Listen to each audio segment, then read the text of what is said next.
Amerikaning Xitoy hukumati Uyg'urlarga qaratayotgan majburiy emgakni oyoqlashtirish uchun ko'rsatayotgan tirishchanliklariga qaramay, Uyg'ur elidagi Bingtuan tarafidan ishlab chiqarilgan paxtalarni manba qilgan bir qism mahsulotlarning yanada Amerika bozorlarida setilayotganligi ma'lum. Washingtondagi aqllar ambiri bo'lgan Ilg'or mudofaa tadqiqot markazi tarafidan e'lon qilingan dokladda ko'rsatilishicha, Amerikadagi Target, Walmart qatorliq cho'ng tipdagi parcha setish do'konlarida mushu xildagi paxta mahsulotlari bor ekan.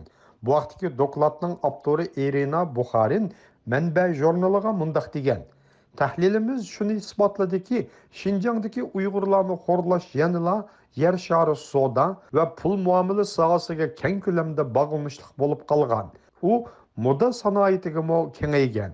Buxarinning izohlashicha, odatda bir mahsulotning bir qancha vositachi ta'minlovchilardan o'tishi u mahsulotlarning kelish manbasini aniqlashga to'salg'i bo'layotgan bo'lib, bu Amerikaning Bingtonda ishlab chiqarilgan paxta mahsulotlariga qo'ygan cheklamasining unumini tushirmoqda ekan. Dokladda ko'rsatilishicha, Xiamen xalqaro savdo guruhi shirkati o'z tor betida Bingtonning paxta mahsulotlarini sotadiganligini ochiq-oshkora bozorga soladigan bo'lib, uning mahsulotlarini Amerikadagi JCPenney, Macy's, Kohl va Target qatorliq parcha sotqich do'konlarga mol ta'minlaydigan MMI to'qimchilik shirkatiga oz deganda 2 qatim mol solgan ekan. MMI to'qimchilik sanoati Xiamendagi savdo guruhi bilan oxirgi qatim 2019-yil 1-oyda savdosini oyoqlashtirganligini ilgari surgan.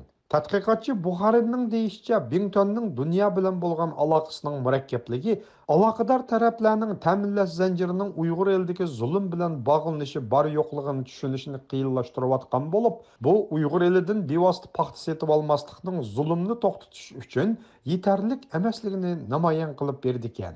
U buning uchun parcha sotuvchilarning yoki Amerikadagi ta'minlovchilarning mahsulotning kelish manbasini tekshirishni cho'nqurlashtirishi, ta'minlovchilarning ochiq-oshkora bo'lishini talab qilish kerakligini aytgan.